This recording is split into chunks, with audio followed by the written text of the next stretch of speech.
welcome to Let's Talk About Love Stories from Everywhere. I'm your host, Jill Ferguson, and my special guest today is Evan Grae Davis. How are you today? I'm doing very well. Thanks for having me. You spent part of your career, at least, as a documentary filmmaker. How'd you get into that? I've probably about the first 20 years of my career was all international documentary film work. And I encountered that kind of when I started picking up a camera when I was in my early 20s and telling stories. My parents were very involved in nonprofit work, and they worked with some Christian ministries and stuff. And I did some videos for some of the organizations they were working with, and then the word spread. And before I knew it, I was being invited overseas to do projects, and from there was pretty much spent 20 years working with organizations all over the world, helping them tell their story through documentary. And then I got into doing independent feature documentary work, where I was privileged to create films that highlighted human rights issues and whatnot around the world.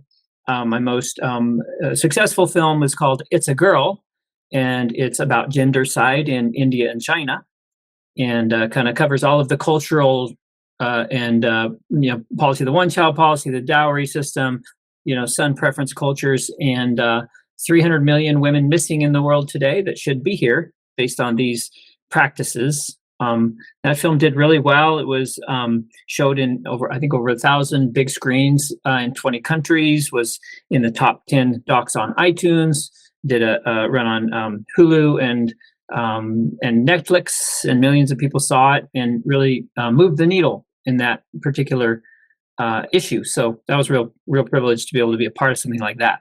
What year did that come out? So that came out in 2012. Okay. And it's still going strong.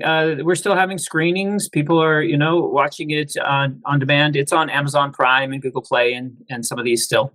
So you mentioned something that I think may be a surprise to some of the listeners, right? Like we understand like the one-child policy, at least here in the in the West, from China, but I don't think very many people have thought about India, and right. And and China have very similar cultures in that the sons carry on the family name, inherit family wealth, whereas daughters become a part of their husband's family once married. And in India, particularly, they take a good part of the family wealth with them in the way of dowry. So in China, if you can only have one child, you really got to have a son in order to carry on your lineage. In India, it's just economically very difficult to have. Many families will have one girl, and then from there on out, they abort every girl child because and in some cases they kill them after birth. One of the stories we featured in our film was an Indian woman who personally strangled 8 newborn daughters one after the other until she got her son, her desired son. And that's not uncommon either, particularly in parts of India where the rural parts of India. Mostly it's sex selective abortion, that's used to mitigate that risk of having daughters in India. So abortion's legal in India, or is it abortion is legal? Sex selective abortion, yes. Yeah. Sex selective abortion is illegal, but is still largely done. The families just pay under the table to have it taken care of. Even sex selective ultrasound, doing ultrasound in order to determine the sex of your child is illegal in India. Oh, wow. But the doctors still do it, for a little bit of a under the table, bribe. Yeah. And so we're 14 years past the documentary film coming out. Do you think anything's changed during that time, or? Well, yes, certainly. In China now, they've eliminated the one-child policy, and now they really actually have the opposite problem. They're trying to get families to have more children because they have a massive demographic problem, and it's going to be a huge problem for China. So many elderly folks compared to working force aged people. In India, I think each subsequent generation is increasingly resisting these traditional values like arranged marriage, dowry, and they're just choosing not to participate. So India is also moving in the right direction, albeit this still happens pretty frequently in both in both nations, there's really kind of a social stigma to having more than one or two children in both India and China now. And again, if you're only going to have one or two children, you have to have that son. So say your first child's a daughter, you're going to abort every child, every girl, until you get your son, because you don't want more than two children. Those that have three or more children are stigmatized.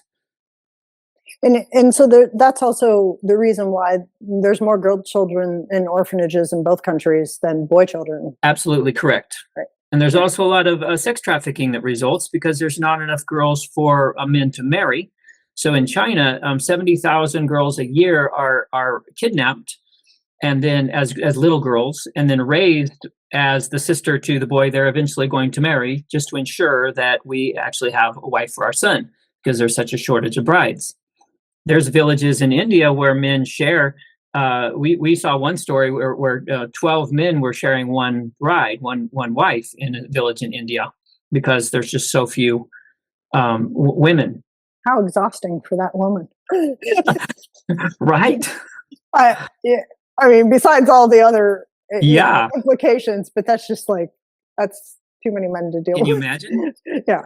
Yeah, and sadly, the status of women in both countries are, and particularly more India than are such that women are really still kind of a resource to be managed by men. For instance, the woman I told you about in our film that personally strangled 8 of her newborn children. Her story was that her sister married, and this was one of those rare cases where there was 2 girls in a family. And her parents were fairly liberal in their mindset about these traditions. So her sister married, and she was actually free because of that. They didn't want to pay 2 dowries to go to college and select a career. She was very, very excited about her future. And then it was discovered that her sister was unable to have children. So she was forcibly married as a second wife to her sister's husband in order to bear him a son. And so you can see why she, strangled 8 newborn girls one after the other. It was her mandate to bear her husband a son. That's her purpose in life. Yeah. And her own sense, she actually wrote a song and sang it. She sang a song that she wrote when we were there filming. And the song was all about her hopelessness of not having, any status, not having the ability to any autonomy. And so she was aware of the injustice of this, but yet she was also aware that she didn't really have any alternate, power, no ability to push back against the system. So she just did her wifely duty. Yeah.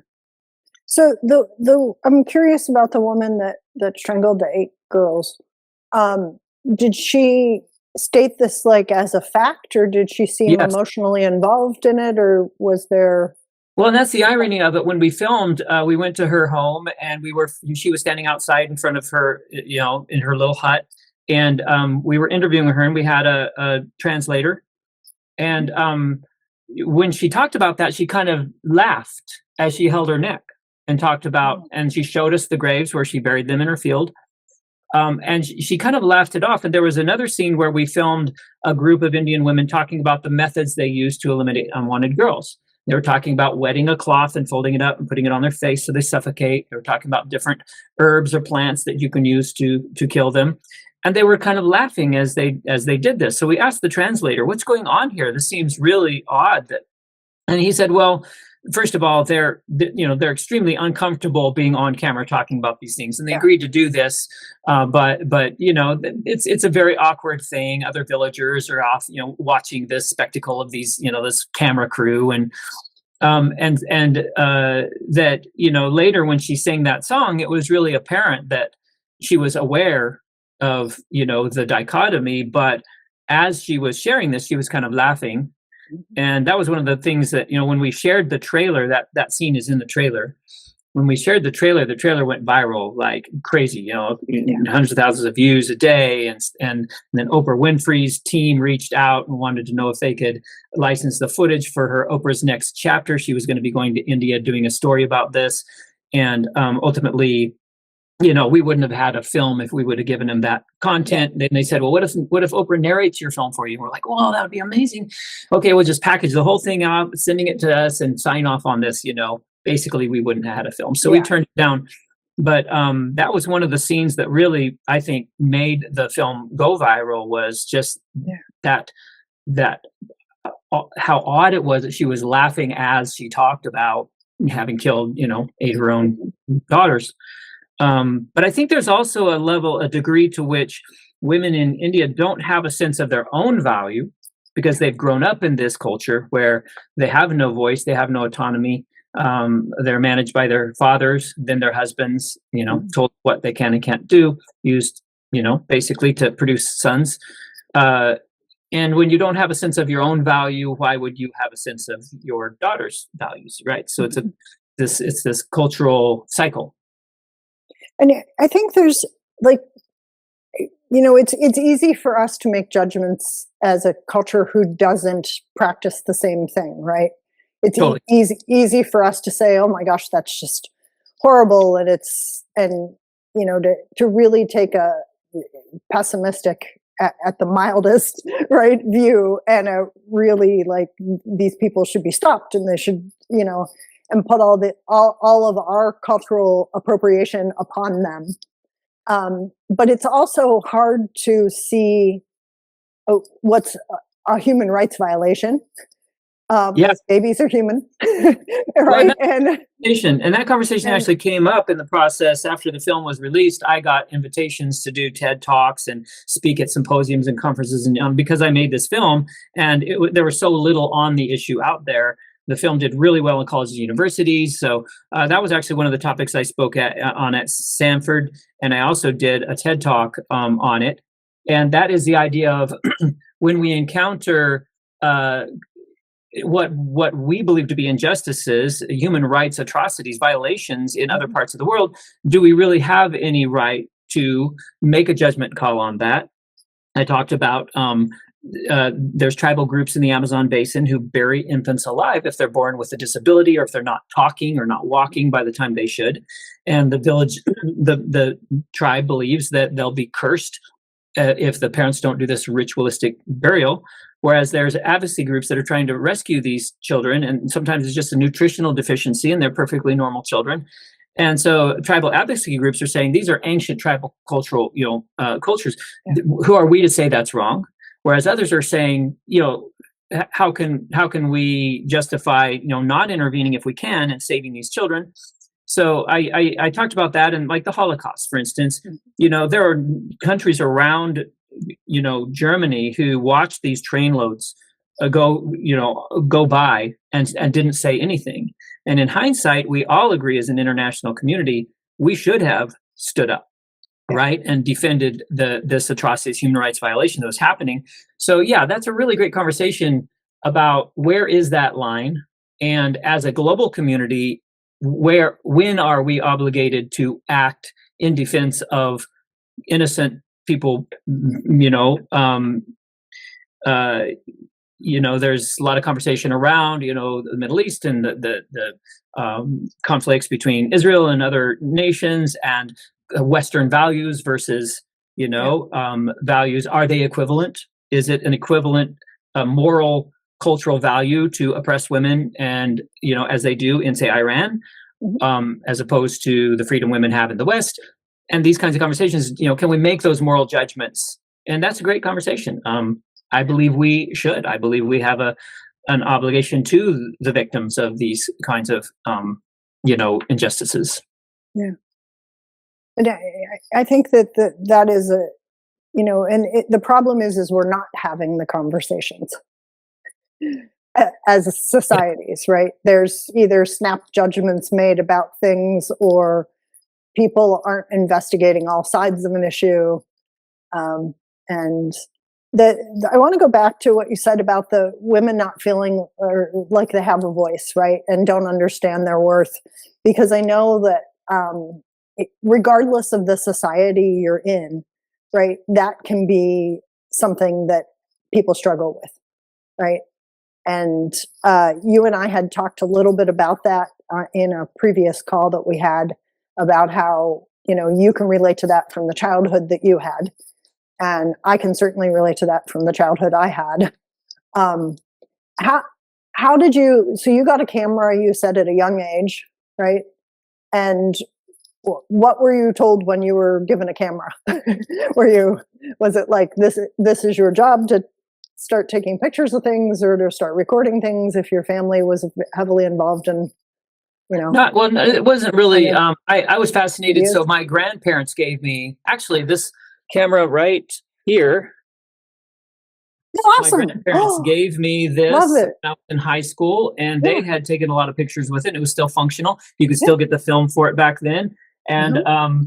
I just became fascinated with photography.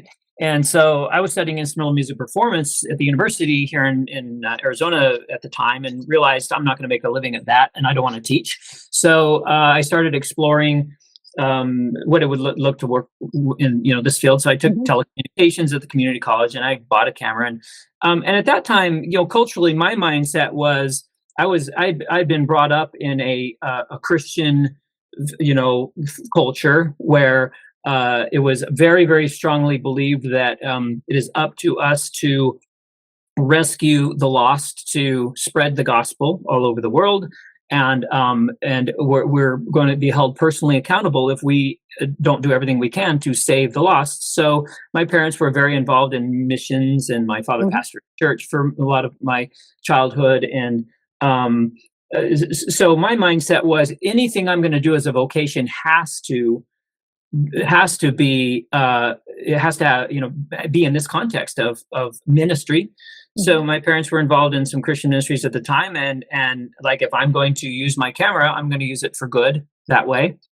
And a good part of my career was spent working in the Christian ministry field Mhm. internationally as a result of that mindset. I now, I became very conflicted as I traveled with um, the sense that we were exporting American church culture more than we were. So one experience that really shifted my mindset about the whole thing was we went to Africa. I think it was Nairobi, Kenya, someplace like that, and we were filming a church plant project by an evangelical church, and they had already done some work there, and there was a good population in this one village that had become Christians, and they were having this beautiful church service under this massive tree, and they were wearing their gorgeous, colored,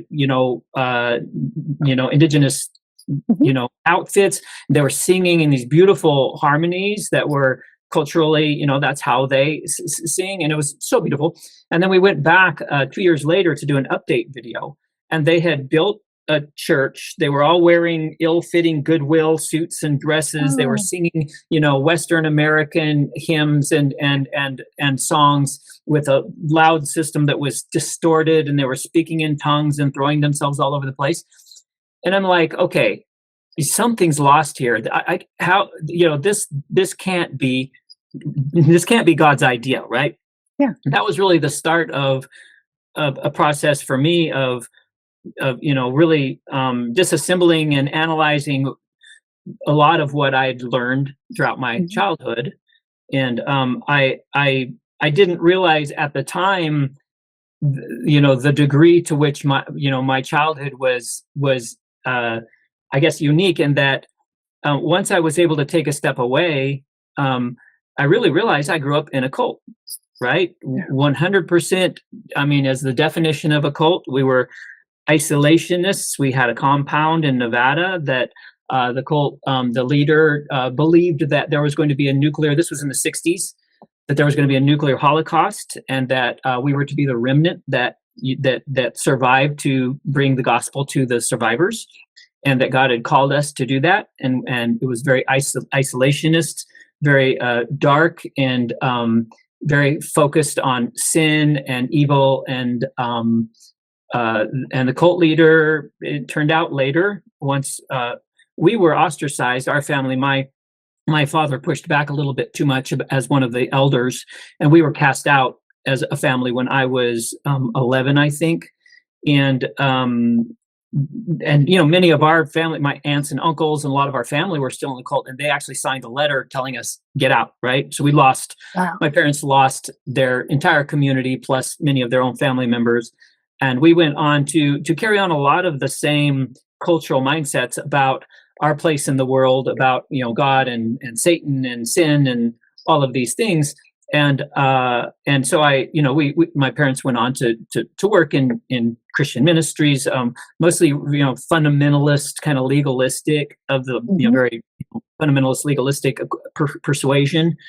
And so when you grow up as a child being told we're special, we're exclusive, we have this line to God that nobody else has, and all of those people out there are in this category and we are in this category, you believe it, right?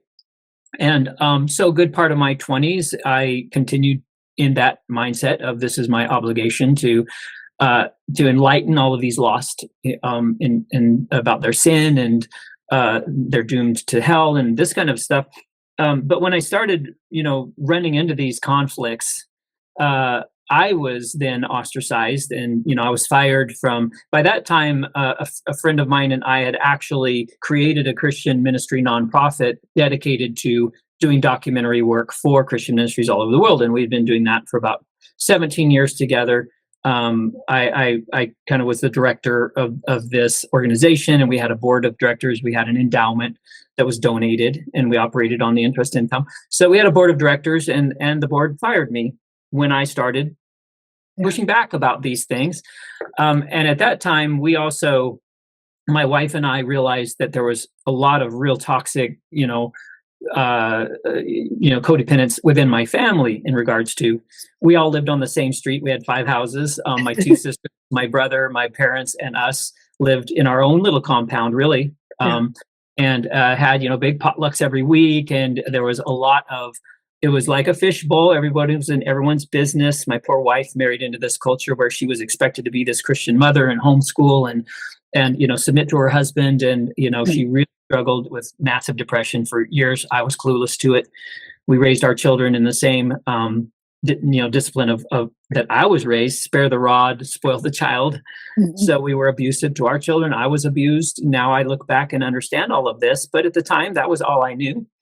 And so when we basically, at that point, this was about 12 years ago, I'd say 13 years ago, bailed on all of that, left my family, left the church, lost my job. This was about the time I did It's a Girl, and found ourselves adrift with no community, no support. And really just had to tear the whole thing down and start from scratch and decide, well, what do we really believe about? I mean, I love the idea of a higher power. Love the idea of this creator of the universe that loves me and has a plan for me, actually created me with purpose. I love all that, right? I want that, but yet I can't. Well, and that part that you just said is the part that I think a lot of times that gets lost in the message of Christianity, right? It's the love part that gets totally pushed aside for all the other legality, all the thing where your sole purpose here is to serve something higher than you. So you're a little worm, basically, right? That is the fundamental message that I received growing up. Is fundamentally, I'm broken. I'm sinful in my most basic nature, and I always will be.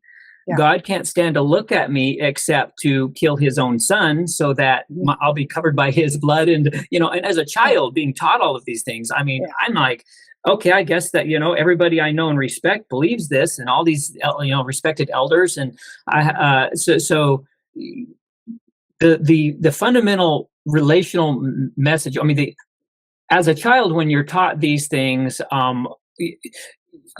it creates a deep conflict, personal conflict. It did for me, where I had a lot of shame, a lot of sense of wrongness of being, like there's something fundamentally wrong with me, and the only way I can remedy it is by suffering, denying myself, taking up my cross, and going out and spreading the gospel, just working to make this whole thing right.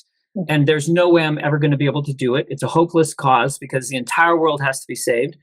And so, that's a huge burden. It is for anybody, for instance, a child especially. But yeah. And so when I was 9, I had an accident with a knife, I lost my eye. I was, cutting on a rope, and I was struggling and slipped and just put the knife right in my eye. And, there was a subsequent year and a half of a lot of hardship for my family, a lot of, surgeries and traveling to see specialists. And I was very, very aware of how difficult this was for my parents, how much money it was costing them. And their narrative was God was using me to punish them for their sins. So it's not your fault. And I'm like, okay, as a 9-year-old, I can't get my head around that. Basically, the message I'd received was, at any point in time, I can be the cause of someone else's pain and suffering. I had better be perfect. I had better never be foolish like that again with a knife, never careless. So something snapped, something shifted within me. And I didn't even realize this until it was probably 10 years ago. Well, it was a little less than that, because I had reconciled relationships with my parents again, because they kind of ended up on the same journey, and they also started really acknowledging and owning a lot of the toxic, the wrongness of how they brought us up, and the cult. By that time, the cult leader had been found to have gotten one of the teen girls pregnant who was cleaning his house, and that cult imploded, just blew up, and it came out that he had been serially raping all the women, telling them, your way to the God to be filled with the Holy Spirit is just to lay there and do nothing, and was sexually molesting them. So, I mean, this all that came out, and the whole thing just blew up. And my parents realized even more so that, okay, there were some really wrong things, and they started owning some of that. So we could have conversations about these things. And my mom made a statement. She said, before you lost your eye, you're such a foolish child. You're always underfoot, always in trouble. And then after that, you were the perfect child. And I'm like, that hit me. I'm like, that right there, and I started dissecting that. Working with a therapist, that kind of thing. And I realized that there was something inside me that like snapped and said, I'm never going to be the cause of trouble for anyone ever again. I never want to feel like this. And I became a compulsive people pleaser. I was terrified of authority. All the decisions I made in my life were driven by these fears, and which was so unhealthy. And not only did that rob me of, a career, spending those 20 years building a career like what I do now, where I really feel like I'm using my gifts and talents in ways that help the world rather than, again, I think, do more harm than good. But in all my relationships, everything. So I think what happens is, as children, we internalize these deep messages about ourselves and about the world around us that go on to influence the way we make decisions, the way who we marry, what kind of jobs we do. The conflicts that come up in our relationships are driven by these deep dynamics that we're not even aware of half the time. We're attributing it to our spouse because they're triggering it, but it really has nothing to do with them. And that's one of the biggest things. My wife and I just celebrated 31 years of marriage. Good and for we you guys. survived the early years just because there was such a prohibition against divorce in our culture. You just don't divorce. But we've survived the last 10 to 15 years because we've learned that when we have conflict in our marriage, it really has very little to do with the other person. They're just triggering and revealing something in myself that's a deeply ingrained conflict, or a way I'm seeing myself or the world, and I'm reacting to that out of fear, fight, flight, freeze, fawn, all of that. And once I started realizing that, man, everything changed. And since I've been able to look at my purpose here on Earth, like I have skills and talents. Where do those fit into the world? What can I bring uniquely? Yeah. Before, I was always emulating everyone else. If I just do it like someone else is doing it that's successful, then I'm safe. I'm not going to do anything wrong. And especially if it's a Christian person. And I denied the world my unique recipe that I could bring, that puzzle piece that I fit, right? And now I'm learning to do that. And my business is so much more successful. You denied the world your own voice. That is true. Yeah. Yes, correct. Yeah. And I think that dynamic applies even more to women in this culture. because they're told. I mean, the girls in my family were told, careers aren't for you. You're to be a mother and a wife. Mhm. You're to homeschool your children because the education system is evil. All of these types of things, and to this day, my sisters, really struggle to find their place in the world because of just growing up in that programming, and the way men manages very patriarchal Mhm. system, and so working in this, doing It's a Girl and having such a successful film that launched me out into the public sphere as a documentary filmmaker and speaker and whatnot. Since I've been able to do, I don't know, a lot of women's issue work. Right now, I'm working on a new film that's exploring all the digital forms of violence against women takes, cyber violence against women. And as a result, I've really been able to have a perspective on women's issues from the standpoint of a man who came from a patriarchal culture, and can really recognize very, very quickly when there are those dynamics involved. And when speaking with women who might be hostile towards men in general, or might be hostile towards marriage, or might be hostile towards Christianity or whatnot, really very quickly being able to recognize why, because they experienced oppression in under the thumb of a man, and yeah, who wouldn't respond that way? And unfortunately, the pendulum swings, and when we react out of those traumas, generally we do more harm than good to ourselves and to others. So I think there's some aspects to the feminist movement that are harmful just because of the overcompensation. Yeah. And but that's a completely different conversation. But yeah, it's been really an interesting journey to Well, and we've talked about Christianity, but the fact of the matter is, a lot of the major cultures and world religions um, have, have made women subservient to men. correct. Yeah. Yeah, I think it's a pretty common theme in theocracies, anywhere where where you have a theocratic Mhm.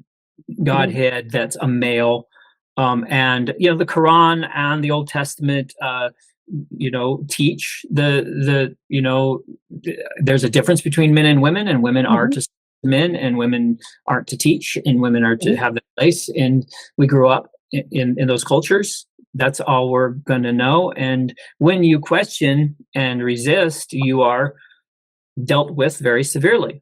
Mhm. And so people just learn not to. But that sense of supremacy, right, it isn't just in the kind of gender roles, because since the 1700s, we've had religions go into indigenous cultures all over the world and say, your way is wrong, our way is right. True, We're going to help you change so that you're better. And true, you gave a great example of what did not look like better when you returned, absolutely. right? And I just find that, like, we as human beings are so misguided and have helped kill so many cultures and languages and everything else in our effort to impose our views on other people. Yeah, it's true. And right now, frankly, I'm struggling with the fallout of that, which is completely valid, in that there's a lot of hostility towards Western cultures and colonizers and enslavers, and as a white man, Mhm. I experience a lot of the same guilt and shame over that as a lot of people do. But at the same time, I'm seeing the overcompensation for that in places like Europe are causing harm of its Yeah. own. And so, like, the question now of a culture like France, it's a unique culture, unique language, unique way of being, living, doing Mhm. family, all of these things, is going to cease to exist probably within the next even 10 years, because first of all, French people have just not been having children. Yeah. They've needed to have a lot of immigration in order Mhm. to compensate for the lack of, to have a healthy economy. But then, because of a lot of the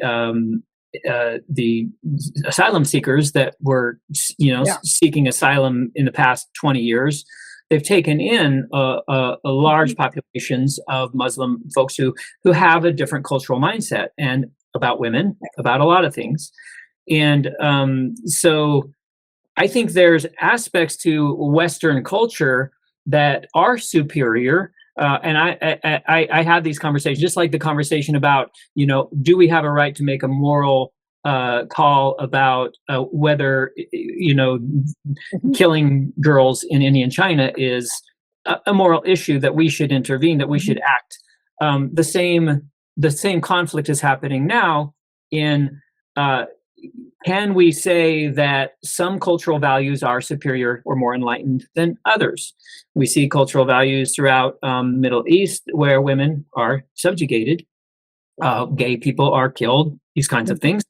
In that, I would say, and also in economic models, capitalism has its problems, but it's better than socialism and communism by far. And so can we say that the loss of Western culture in, say, France is a loss to the world, and make that call? I have friends that say, no, they're morally equivalent and we can't judge those cultures. We're all evolving, and eventually the world is going to become a monoculture of the combination of all of these things, and it will. But the conversations around immigration and a lot of those things, I'm really conflicted, because I'm a socially, I'm very, I'm a liberal. I really, I want to advocate for social justice in all forms. But from the standpoint of, cultural values, I find myself a little bit more conservative in making these moral calls, that I think this cultural mindset, or this cultural value of empowering women and seeing women as equal, is better than this one of oppressing women. So that whole conversation, I think, is coming to the fore in global politics right now. Well, and not just women, right? Minorities. Correct. The list goes on, right? It's Correct. just the traditionally. I was going to ask you a question, because you said you're doing a project right now about women and their rights and their. Are you? Is your new film working at all on the issue of the disappearance of Native or First Nations women, which is in that's a crazy high number? That's a whole nother topic that could be a film, but no, because that doesn't really intersect digital violence, online violence against women. So we're exploring things like Gamergate, where girl gamers are completely being harassed and doxxed and everything, just because they're girl gamers, and the gaming community resents girls coming in and being better than them, right? Stories like that, and the increasing level of sexual harassment and harassment online by anonymous men. These types of stories is really more where that. Okay. And when do you think that film will be released? Man, I don't know.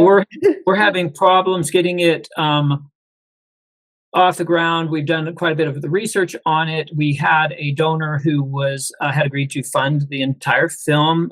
Silicon Valley couple. She's a rape survivor, very passionate about women's issues. Offered to just fund the whole thing, and since has encountered some, health-related challenges, personal challenges, and it looks like that funding might be falling through. And these films are very hard to make. They're really hard to fund, and probably, the majority of the concepts that I launch and really try to get off the ground fail. Okay. And it's they're generally 3 to 5 year projects, and we might be a year in and feel like we've got some real traction, and then the bottom just falls out, and we're like. Is it usually funding that ends up failing? Funding is the hardest part. Yes. Because these films, my distribution model is about impact, not profit. So, for instance, It's a Girl. The entire distribution strategy was about getting as many people to see it and take action as possible, not selling as many and making as much money as possible. So the film broke even plus a little, right? And in that case, we had donors that paid, like a businessman who he and his wife had adopted 2 girls from China, and they were passionate about the issue, and they were very wealthy, so they wrote a check for $60,000, right? And my films are funded that way, so there's no way I can pay investors back with interest. So as a result, it's tough to raise, say $300,000 to $500,000 to make a film and pay for the distribution, because nobody's going to see the film if you don't spend as much on distribution as you do in making the film.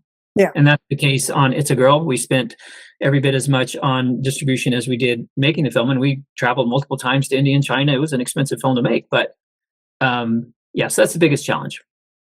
And what's one thing you wish people understood about making documentary films that you think most people don't? I think just how hard it is. I mean, people watch documentaries on Netflix or Hulu. I don't think they realize that most of those films are passion projects. They're most of the entertainment that we consume on streaming platforms is a profit-driven equation, right? People come up with a concept and they sell it to Netflix, and Netflix funds it, and then Netflix airs it, and they make a bunch of money, and they employ a lot of people, and and their projects also cost a lot more to make. True. Right? Everybody hears about Hollywood, dumping so many millions into each film and that kind of thing. The documentaries don't require paying massive amounts to talent and things like that, albeit they aren't, cheap to make compared to what you can recover financially from them. So the business model is difficult. And when you're watching a documentary on Netflix or any of these streaming platforms, you got to realize that's probably a passion project where someone worked for free, and spent what money they did raise on costs like airfare and hotels and things like that, food while they're traveling and filming. And maybe they paid an editor, or, in our case, we hired an Emmy Award-winning composer because we thought the music was going to be really important. And he gave us a phenomenal, rate compared to what he normally charges. And there's a guy, you've heard his music on mainstream, shows. And we sent it off to New York for color correction because we had different camera kits used. In China, we hired a Chinese crew because we couldn't have these American crews out and about. We didn't get film permits. And they were working on a different technology than the cameras we used in India. So we had to have someone normalize the look and the color and all of that So there's costs that you have that you just have to pay. But, none of us make any money on these films. Yeah.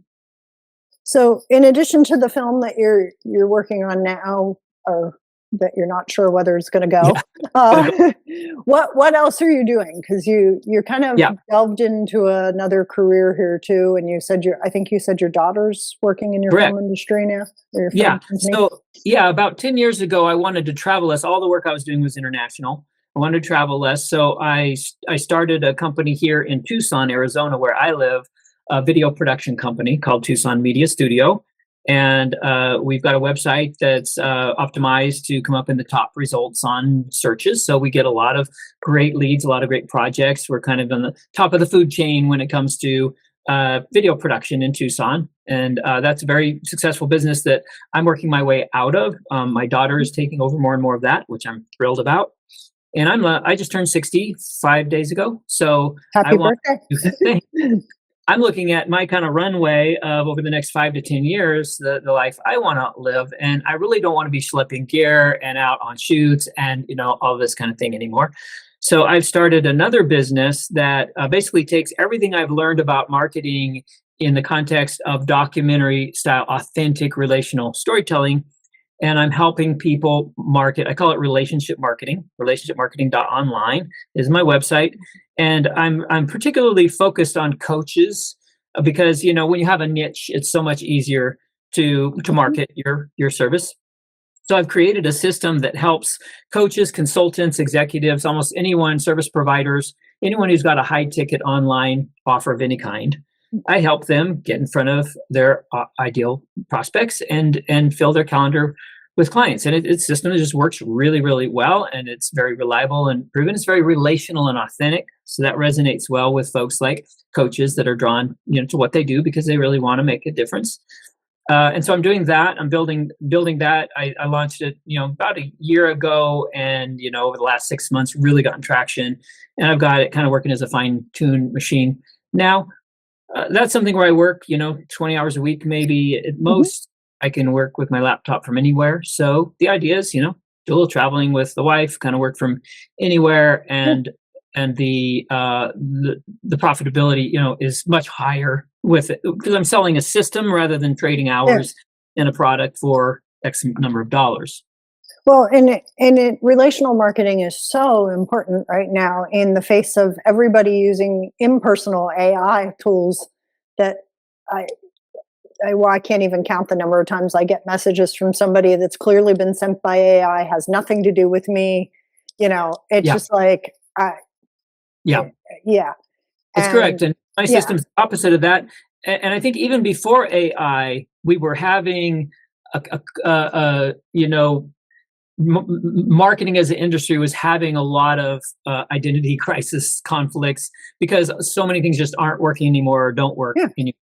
And I think we as human beings have evolved to a point where we don't want to be sold. We don't want to be manipulated. We want a relational, authentic experience, thus the emergence of the 5-star reviews and the Mhm. fact that everyone's looking at social proof. They're looking at other people that look just like them, that have the problem they have, and they're buying what they're saying works. They don't believe anything you write on your website, nothing you say about yourself. Are they going to trust or believe? So we're in an era where we've really just got to do it different. Yeah. And now people are just doubling down on AI, which is more of the same but worse, right? Yeah, it is. I think it's also, I think we've gotten to a space where we understand that even the 5-star reviews can be auto-generated and bought and all That that too. other stuff. That So too. unless we see thousands of a 5-star review, we're like, oh, there's only 24 for this thing. So that's not very many. And, that could clearly be their friends, or it could have been they paid for them or whatever. And we get skeptical. So, Yep. Yeah, and there's all of these bots that are, mhm. where trending things that look like they're socially accepted because they're getting a lot of views. Most of those are just big racks of phones Yeah. being run by AI as real people. So you can't trust anything that's happening. That's why my system is very much about you showing up, in person, very Mhm. authentically from the very start of the conversation, where it's could not be AI, Yeah. and it makes all the difference. Yeah. Well, thank you so much for taking the time to talk with us today and for being on the show. My privilege. It's a great conversation.